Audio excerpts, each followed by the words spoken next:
Le groupe chinois Greenland avait achevé en 2017 la construction de son hôpital à but lucratif, l'hôpital international Greenland, après avoir investi 80 milliards de won, soit environ 58 millions d'euros.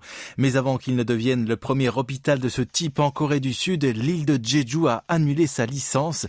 Le groupe a ensuite saisi la justice contre cette décision. En octobre dernier, le tribunal local avait donné gain de cause au gouvernement de Jeju, mais hier, la cour d'appel a renversé ce verdict. L'interdiction de traiter les Sud-Coréens dans cet établissement aurait été l'enjeu principal de ce procès. Le tribunal de première instance avait estimé difficile, en vertu de la loi sur la médecine, d'accepter l'allégation du groupe chinois selon laquelle le fait que l'ancien gouverneur de l'île méridionale, Won Hee-lyong, avait révoqué la licence constituait un abus de son pouvoir.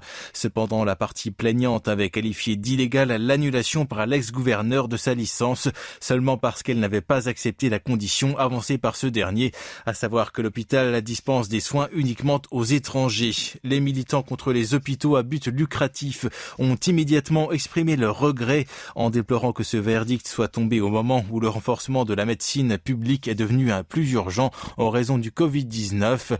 Il a également fustigé le gouverneur Won d'avoir accordé une approbation conditionnelle. La balle est maintenant dans le camp de la Cour suprême qui doit trancher le litige. Malgré tout, la polémique ne désenfle pas.